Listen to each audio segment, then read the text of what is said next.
Welcome in to today's stream.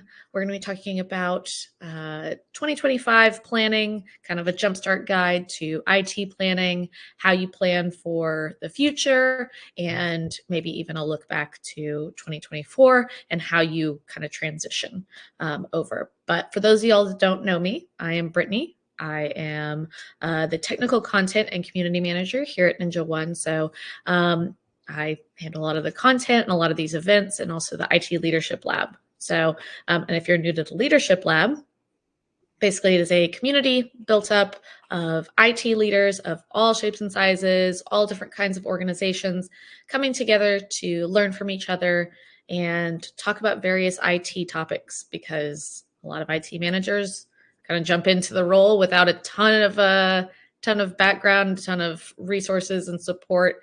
And we just want to give everybody kind of in that role an opportunity to learn from each other. So today specifically, we're going to be talking about, like I said, IT planning for the new year. We are rapidly approaching. I was just talking to my team yesterday, and we kind of have no idea how November went by so quickly. It felt like it was a blink of an eye and it was gone. So I have a feeling December will be similar. So January is not very far away. And we kind of want to take a look and see how you can prepare yourself for the new year. I know that a lot of organizations might have already conducted their various year-end reviews, and you've done your planning for the upcoming year. So we definitely want to hear your feedback in chat as well, and we can kind of bring some of those messages into the conversation as well. But I'll go ahead and stop talking for a second and introduce Jay Abbott. This is the Director of Corporate IT at NinjaOne. So I wanted to bring him on to discuss a little bit about what he has done already to go into the new year, and maybe some tips for people that are still in the midst of planning and trying to get things done for this upcoming year. So Jay, if you want to go ahead, introduce yourself, tell us a little bit about how long you've been in IT, how you got into NinjaOne, and maybe just a little bit about yourself. Awesome. Thanks, Brittany. Yeah, so I've been at NinjaOne for it is actually 1 month shy of my 3 years here at Ninja. Congrats. Thank you very much. I've been in IT for going on 25 years now. Actually, I guess a little bit more than that, 26 years, because it was, 98 was my first job in IT. So I came to NinjaOne from the oil and gas sector and telecommunications. I have worked in most every IT realm that there is, from small MSPs up through global manufacturing, pharmaceuticals, telecom, oil and gas, everything you can possibly imagine. And I've worked in most roles within IT. I've been in IT leadership for about 15 years now, 12 to 15 years. Started from being just a team lead to being the director of IT now. And you're absolutely right. Most IT leaders get into their role simply because it's the Peter principle. We get promoted to our level of our own incompetence, where we were great as an individual contributor, we were good as a team lead, and they're like, hey, we need somebody to run this group. And then from that group, we need somebody to run this department. We need somebody to run, this whole set. And rarely do a lot of companies think about what you need for leadership, and how the skill set needed for leadership is often very different than the skill set needed for individual contributors. Yeah. So it's really great to be part of this leadership lab, and that we're doing all of this extra stuff to help these leaders. So to the topic though about planning for New Year's and how you start that, typically you tend to align your planning cycles with your budget cycles, right? So if you do a fiscal year budget, I'd like to start my work around August for when we're planning for what to do in the new year. That gives me more than a quarter and a half to actually start figuring out what do we want to try to accomplish, what are we doing. But in reality, it just never stops what you plan for in the future.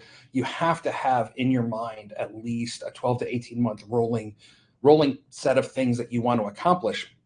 You need to be talking with your stakeholders, talking with the other business units, finding out what are their goals, what are they trying to accomplish, because there is nobody that ends up being more plugged in to more different groups than IT. Mm-hmm. Yeah. Not only that, but we see a lot of things that other people don't see. Marketing may not be talking with facilities about what they require in, having a exhibition space in your facilities, and sales may not be talking with accounting in about anything outside of literally just the dollars and cents. And IT helps plays a massive role in bringing these disparate groups together and making sure that all these things are getting talked about. So really, when it comes time for budgeting, I always already have a pretty good idea about what all of my stakeholders care about for the upcoming year, and I know what I care about accomplishing also for the upcoming.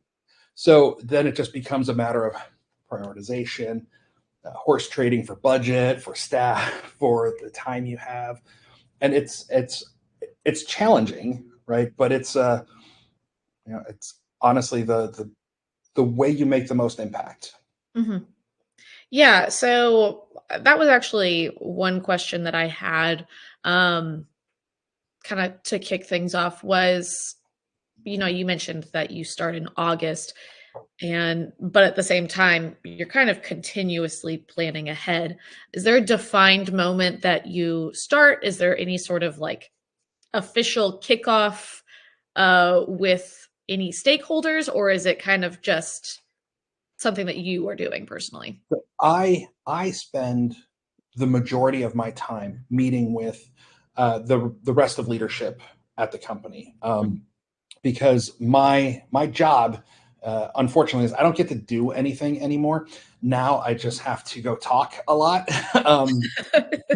I go and I meet with the other leadership, meet with their directs, and like the whole year round. Now, when we start kicking off the actual like really solidifying plans, that starts, like I said, around August. Whenever we start taking our Q2, our first half of the year financials, what did we spend for the first half of the year? Because that's the first time you can actually really start to project what a full year might look like. And you can start talking to human resources around staffing plans and what do we think we're going to be adding in the coming year, and talking with your stakeholders more about what has bubbled up over the course of the year.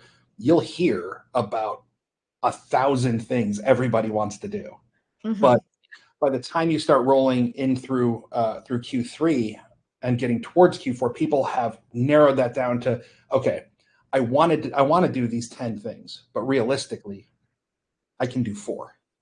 Which Sure. 4 am I going to do? Yeah. So they'll have their 4, marketing is their 4, sales is their 4, HR is their 4, facilities is their 4.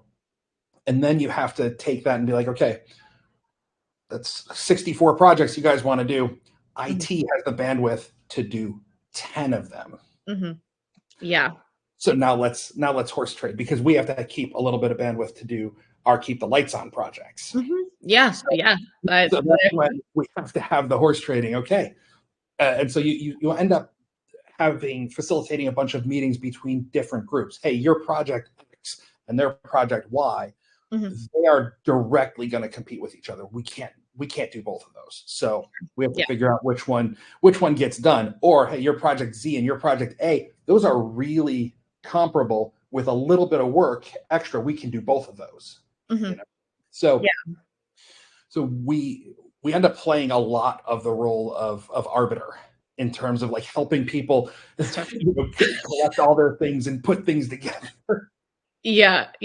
That definitely sounds tough. How do you decide then? Is it just kind of what projects do you decide to prioritize? Is it kind of one of those things where you're asking what you can get from other teams or what other teams are willing to sacrifice, or how does that work? So it's honestly kind of both. In a lot of cases, hey, you need to do X, we need to do Y. We will do X for you if you help us do Y. Mhm. But beyond that, it ends up coming down to business value calculations. What is Okay. it worth to the business? There are certain things that are non-negotiable. If we have, like, let's say, a security certification we need to maintain, uh, that's a non-negotiable. We're going to do it. It has to get done regardless. If there's something that we believe will generate a lot more sales or generate fewer customer complaints or concerns, we can attach a dollar value to that. And at the end of the day, that becomes a very important piece of the equation. It's not the only equation, because if it was, a lot of things would just never get done because they don't make the business value, but all the intangible pieces are absolutely critical. Like, hey, we want to redo the furniture in an office. That makes zero business sense unless things are falling apart. That's just cost. But you can't really put that price on morale or on people being happy or people wanting to come into work or what the difference is there. Yeah. So there is a lot that the dollar value ends up being absolutely a key piece of it, but it's not the only piece of it. Mm-hmm. Yeah. Do you have any examples of maybe something that you had gone through either at Ninja or somewhere else, where you had to kind of facilitate this kind of conversation? There's so many. Oh, I'm sure. I'm sure. I mean, some great examples are like office moves. If Mhm. you need to move an office from one place to another, that is it's a huge disruption in work. It's a huge financial cost in terms of getting changing all your paperwork legally, changing all of your your website, all the marketing materials, getting all of the employees badged, trained on the new facility, all of these different things. Then there's building the facility, networking, conference rooms, technology packages, even, as we said just a minute ago, furniture. What do people say, right? Does everybody get a standing desk? Does nobody get a standing desk? Does our director of our vice president of marketing who's walking past making faces at me, does he need his own office, or can we put him in a closet and close the door? So You could do that one. he lives out in California, so he's only here occasionally. So we'll give him a pass for the moment. But all of those, that literally has every single person, every leader in the company has a very valid and necessary voice in something like that. Mm-hmm. And it's easy to just say, well, everybody gets everything, but then you start cleaning it up. Oh, well, if we do that, if we do this, it's going to cost it's going to blow any kind of budget we may have had planned out of the water. So then the horse trading comes in. What do we do? Do we cut down on the number of video enabled conference rooms, or do we maybe say not everybody gets standing desks, or do we say we want to give everyone. So back in the first the .com era in the late 90s and early 2000s, Herman Miller, and they still manufacture this chair called the Aeron. Mm-hmm. It is the Rolls Royce of chairs. It is one of the greatest chairs ever. And in that first .com bust, right after that, those chairs retailed at the time for about $1,100. And you could buy them in 2001 and 2002 because all these companies went out of business for like $200. It's amazing. But that's what all of these companies do. They'd raise a bunch of capital and they'd buy everybody Aeron chairs. Yep.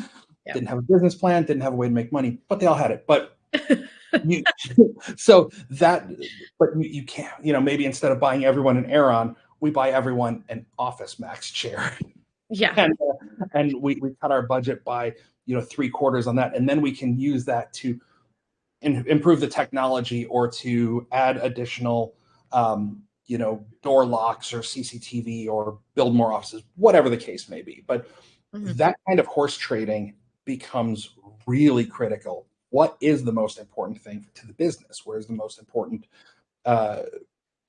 you know, safety, safety, or more desk space, or expandability, or technology.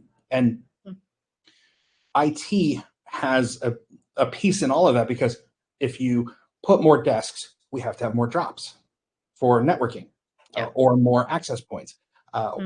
More conference rooms, we have to have more video units, more panels, more displays, more all of that.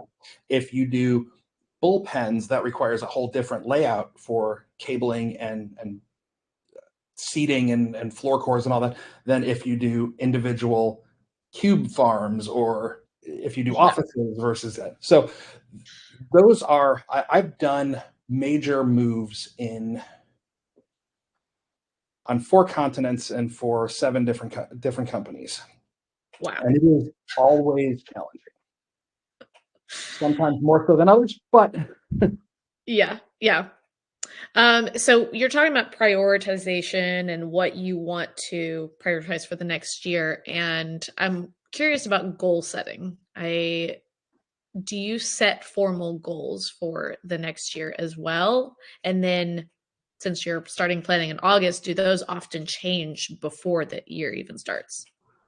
So we're using a system that was popularized by Intel called OKRs, Objectives and Key Results. We don't really do, individual goal setting. It's more of objectives. What are we trying to accomplish? Do we want to? So we want our objective, and our objectives are very broad, right? So they align through up to our corporate goals. It's like we want to, increase revenue. We want to decrease our costs. We want to, and then everything underneath that is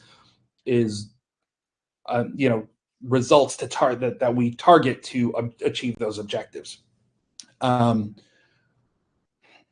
Yes, right. By the objectives themselves, they don't ever really change. Those are set in stone. They're guiding principles. They're very easy for the results that we choose to measure those objectives against.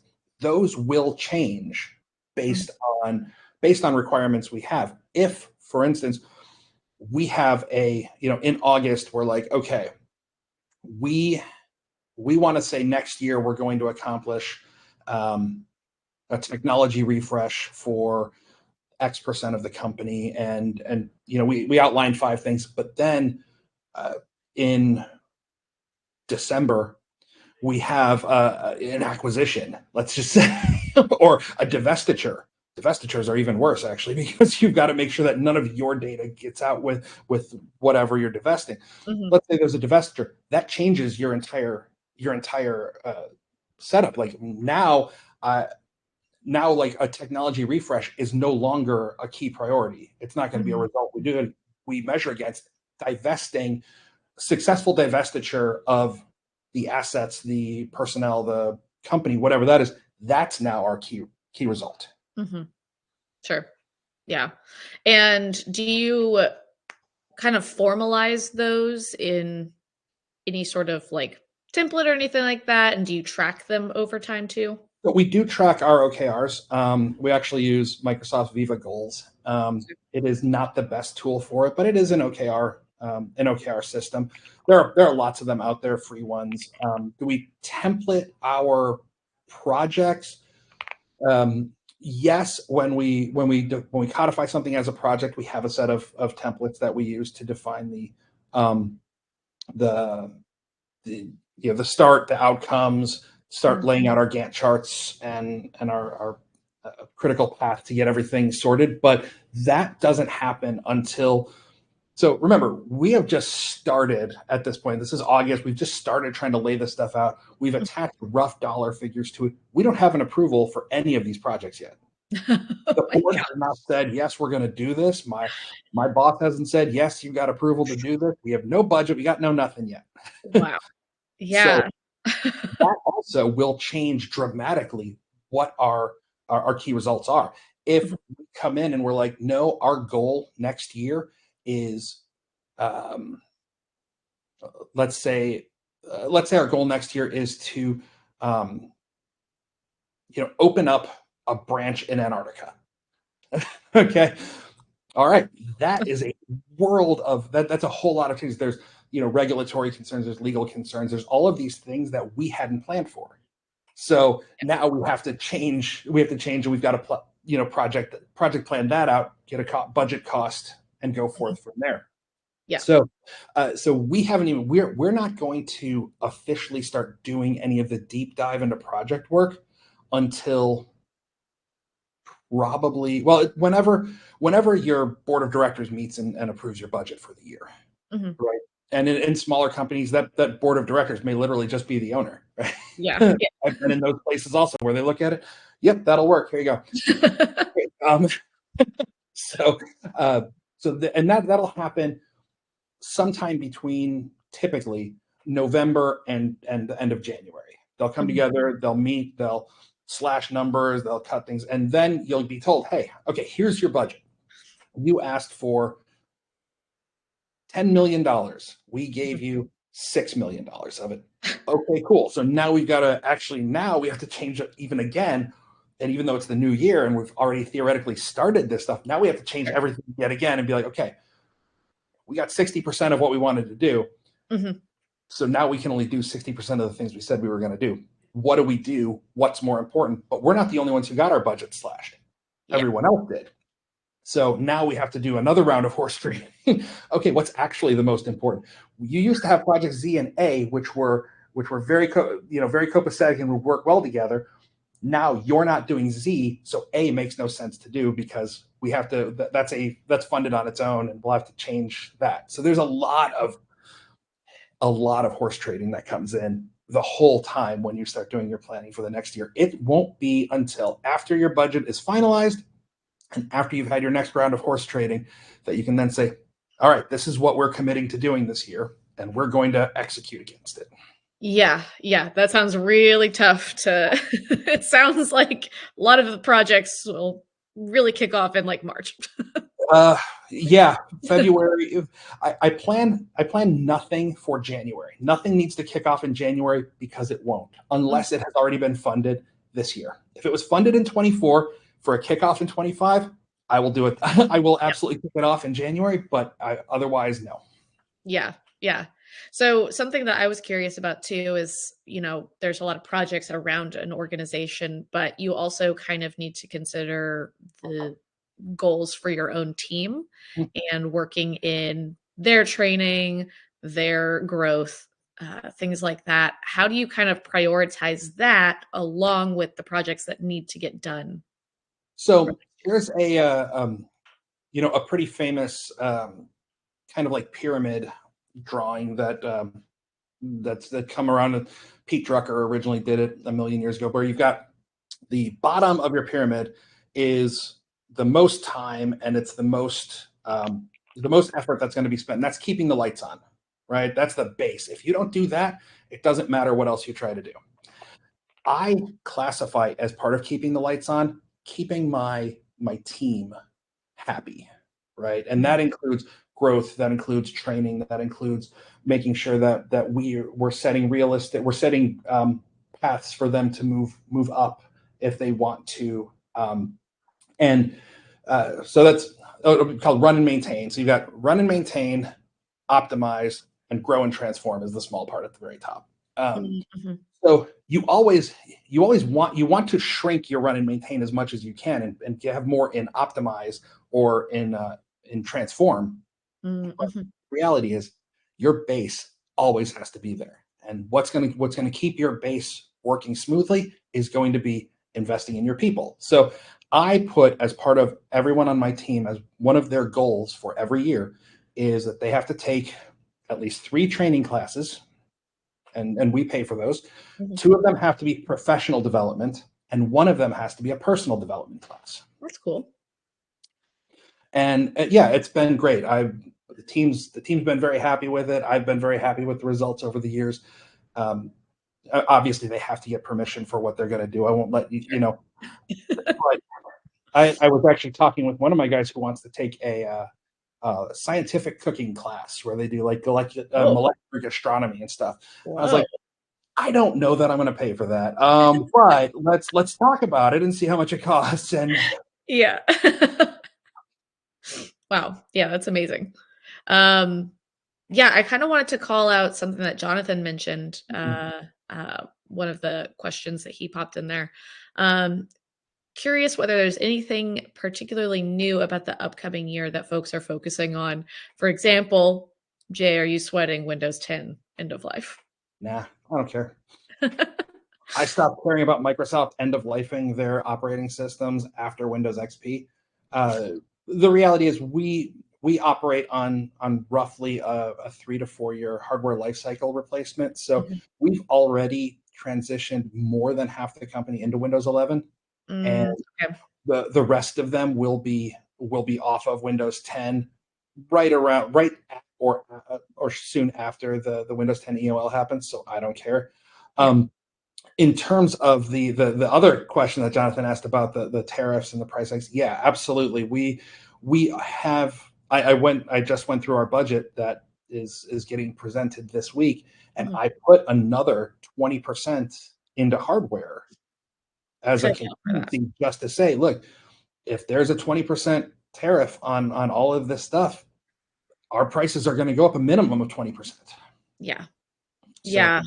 I am concerned about it, and I am looking at it, and I'm also looking at things like, what is it going to do to lead times, Mhm. right? If vendors are going to have to up their price 20% also, or the price that they're paying for their things, are they going to start slow buying in hopes that the tariffs go down over time, and we're going to get back to something like a, maybe not as bad as it was during the middle of COVID, but Mhm. certainly a very slow supply chain. And what's that going to push onto us, right? Do I Yeah. just go ahead and buy a warehouse full of equipment?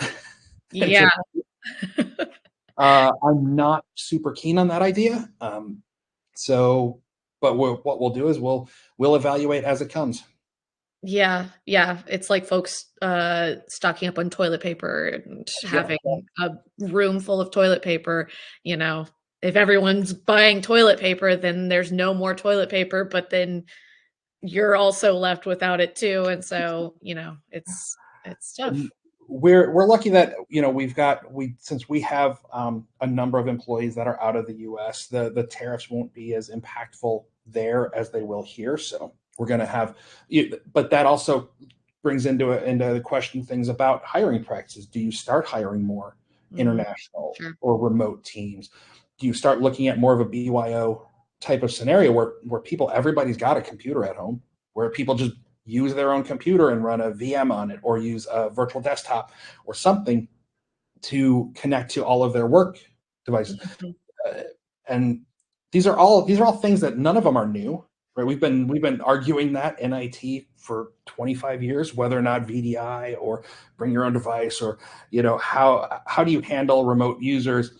Yeah, But everything changes, right? All the multipliers on each one of, like, how painful is this versus how much does this cost? They yeah. change every year. Yeah, and then you have to think about, well, how does that impact how much you're spending on security? Do you need to increase your spending in some other place to account for that, uh, the different security needs too of people bringing their own devices? So, um, yeah, I can imagine it is a is a very tough line to walk and a tough thing to balance. Yeah. And to Jonathan's last comment, right? Shifting budget. It's the only thing that's really hard about shifting budget is that you're not actually shifting it. You're just going to flat out ask for more. Mm-hmm. Yeah. Everything that we do that's hardware related, I put a 20% bump on. And I increased 2/3 of my budget by 20%, because Mhm. because and yes, I am 100% sure that that's going to get slashed down. But I put the notes in there that says the reason we had to do this is because of these potential incoming tariffs. If we budget and we don't spend it, that's not really a problem. That Mhm. doesn't that doesn't actually cause any issue. We're not the government that has a use it or lose it policy. Most Yeah. private companies aren't. But if I tell you we're going to come in at here, and we come in here, that is a much larger problem, because that could be the difference between we can pay our bills very easily And now we have to have some serious questions about what are we doing. Hmm. Yeah, absolutely. Um, Now, you had mentioned that you use Microsoft Viva goals to Mhm. kind of track the KPIs. Are there any other tools that you usually use to keep track of your Oh, sure. goals and planning here? We use Jira to track project work. We also use our to do KPIs for the service desk. We use our service desk tool, obviously, to generate reports on tickets, and that's actually a good indicator on other parts of the org. So we have an agreed upon ratio of service desk to employees that we get to have, that we've carefully negotiated with many nights of boxing with senior leadership as to how, when you have X number of employees equals Y additional service desk. Hmm.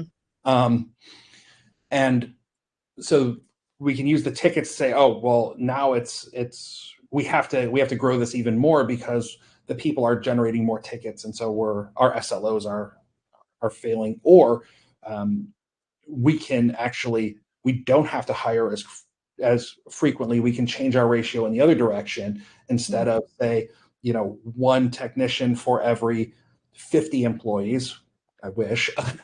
Maybe it's one technician for every 100 employees, because Yeah, we've deployed automation or things like that. So those automations, those are other projects that do get rolled into our planning for the next year. How can we shift our costs into repeatable automated processes or self-service, and then be able to lower our help desk count, hmm, or not lower it, just not grow it as fast. yeah, yeah.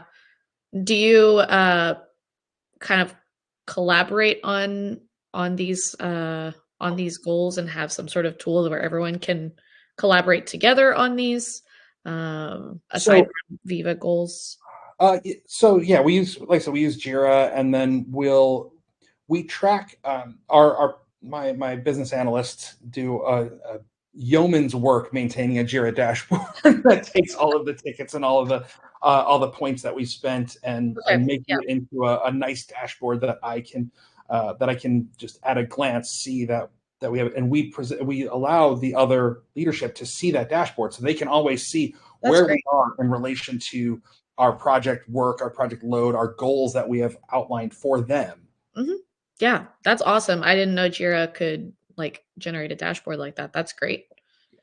It's really cool. Um, what was that? It's pretty good. When Yeah. you have somebody who knows how to do it, I can't. But we have a couple of incredibly talented Jira folks here at Ninja that have done it for me. Yeah, yeah, definitely not something I could probably do very quickly, but I don't know. There are other tools that I'm using that I think that are very helpful for me, and I've had to really learn how to use them. Jonathan did ask, do you have any other budget wizard slash negotiation tips? So when you're talking about horse trading and things like that.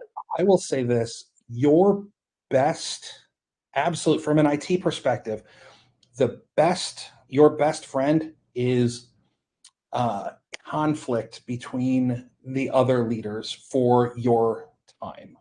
Mm, Make sure that people understand what benefit IT brings to them, and they will help you argue your case for more staff, more budget, more time. mm, And they can argue against each other for more resources to their project that they need, which can then be, turned into more staff or more contract work, more contractors, or anything like that. mm, mhm. But having the other leaders make the argument for you, so much better than making it yourself. Yeah, yeah, Because I most people look at IT as a cost center, right? We cost money. We're just like HR. We're just like we're just like finance. All we do is cost the company money. But a previous CIO that I worked for, he had a great idea that IT could be a profit center. mm, Now, mhm, we're never going to be a standard profit center. We will not sell things and make things better. What we can do, however, is we can provide business value in excess of our budget.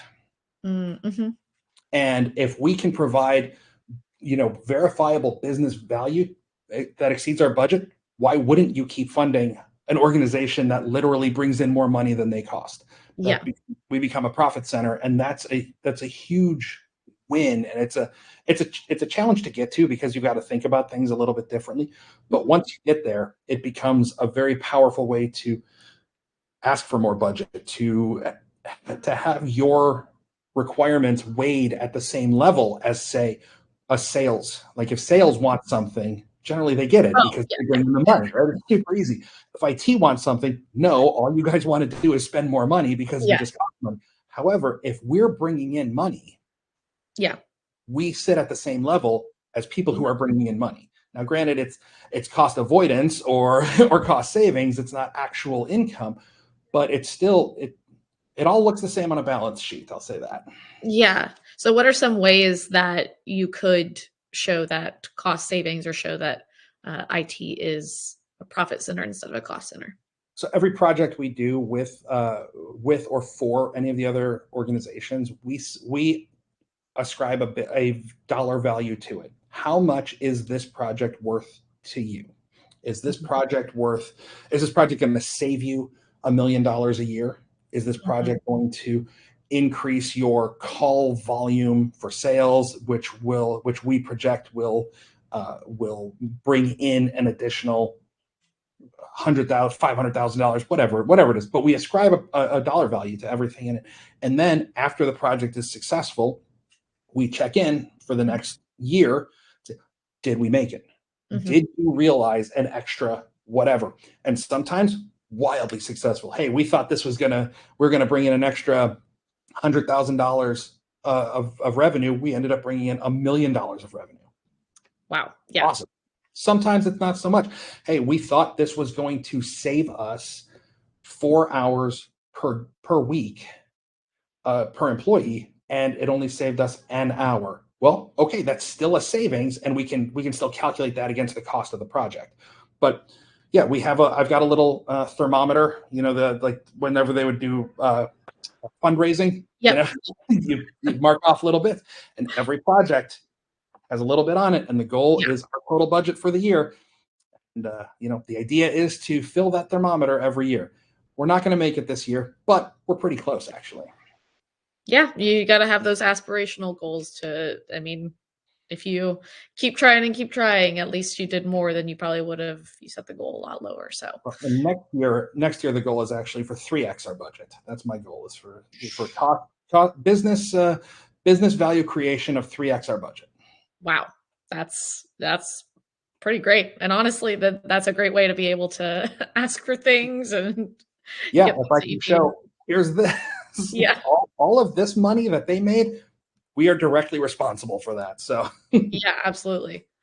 Well, do you have any other tips for planning ahead for the next year that um I know that, next year is only a month away, but is there any kind of last minute things that people can do to set themselves up? um, honestly, just make sure. One of the great things about this month in particular is nobody wants to start new projects in December. Nobody Mhm. wants to kick off anything new because it's a short month. You just came off of Thanksgiving. You've got if you're in the U.S. anyway, and then you've got like the Christmas, New Year's holidays, or at least the end of year holidays coming up. So this month is kind of a gimme, which is awesome. Use this month to go talk to your stakeholders. Go talk to anybody you can sit down with. Find out what they've planned, what they have committed to for next year, and find out how you can help them execute it, because that's what it's all about. If you can help them execute faster or cheaper, part of that cost savings, part of that revenue generation, part of all that is directly attributable to the work you've done. Mhm. Yep. And just keep talking to them and make sure you have regular cadences with them, regular discussions about what's not just what's going well. Hey, where can IT support you better? Mhm. Because there's always room for growth. There's always room for change. Yeah. Yeah. Well, awesome. Great parting words. And I appreciate the time today. Thank you so much for joining. Thank Thank you you. for all of what was that? But thank you for asking me. I appreciate it. Oh, yeah, absolutely. Anytime I can get you on, you've got some great insight. So, but thank y'all for jumping into chat as well, asking some questions and joining us this morning. Our next stream will actually be in 2025. We're going to be talking about keeping your team happy and encouraging productivity while keeping your team happy and growing and things like that. So, but anyways, thank y'all so much for joining today, and I guess I will see y'all in the new year. All right, take See you care. all next year. Bye, y'all.